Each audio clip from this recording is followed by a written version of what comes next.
ಕೇಂದ್ರ ಗೃಹ ಸಚಿವ ಅಮಿತ್ ಶಾ ದೆಹಲಿಯಲ್ಲಿಂದು ದೇಶದ ಗಡಿಭಾಗಗಳ ಜಿಲ್ಲೆಯಲ್ಲಿ ಒಳನುಸುಳುವಿಕೆ ಪ್ರಕರಣಗಳ ಕುರಿತು ಸಂಬಂಧಿಸಿದ ಜಿಲ್ಲಾ ಪೊಲೀಸ್ ವರಿಷ್ಠಾಧಿಕಾರಿಗಳ ಸಮ್ಮೇಳನದ ಅಧ್ಯಕ್ಷತೆ ವಹಿಸಿದ್ದರು. ಜಮ್ಮು ಕಾಶ್ಮೀರ, ಪಂಜಾಬ್, ಉತ್ತರಾಖಂಡ, ರಾಜಸ್ಥಾನ್, ಗುಜರಾತ್, ಉತ್ತರ ಪ್ರದೇಶ, ಬಿಹಾರ್, ಪಶ್ಚಿಮ ಬಂಗಾಳ ಹಾಗೂ ಈಶಾನ್ಯ ರಾಜ್ಯಗಳು ಸೇರಿದಂತೆ ಗಡಿ ರಾಜ್ಯಗಳು ಮತ್ತು ಕೇಂದ್ರಾಡಳಿತ ಪ್ರದೇಶಗಳ ಪೊಲೀಸ್ ವರಿಷ್ಠಾಧಿಕಾರಿಗಳು ಸಮ್ಮೇಳನದಲ್ಲಿ ಭಾಗವಹಿಸಿದ್ದಾರೆ. ಕೇಂದ್ರ ಗೃಹ ಸಚಿವಾಲಯದ ಹಿರಿಯ ಅಧಿಕಾರಿಗಳು ಸಭೆಯಲ್ಲಿ ಉಪಸ್ಥಿತರಿದ್ದಾರೆ.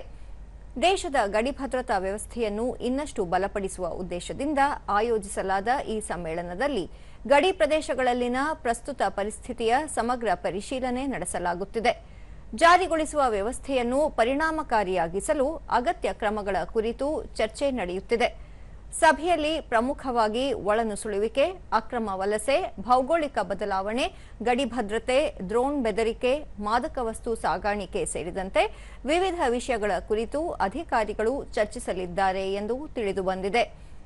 ಕೇಂದ್ರ ಸರ್ಕಾರ ಅಕ್ರಮ ವಲಸೆ ವಿರುದ್ಧ ತೀವ್ರ ಅಭಿಯಾನ ಆರಂಭಿಸಿರುವ ಹಿನ್ನೆಲೆಯಲ್ಲಿ ಅಮಿತ್ ಶಾ ಅವರ ಸಭೆ ಮಹತ್ವ ಪಡೆದುಕೊಂಡಿದೆ. ಬಾಂಗ್ಲಾದೇಶಕ್ಕೆ ಹೊಂದಿಕೊಂಡಂತಿರುವ ಅಂತಾರಾಷ್ಟ್ರೀಯ ಗಡಿಭಾಗದ ಜಿಲ್ಲೆಗಳ ಬದಲಾವಣೆ ಸೇರಿದಂತೆ ವಿವಿಧ ವಿಷಯಗಳ ಕುರಿತು ಚರ್ಚೆ ನಡೆಯಲಿದೆ.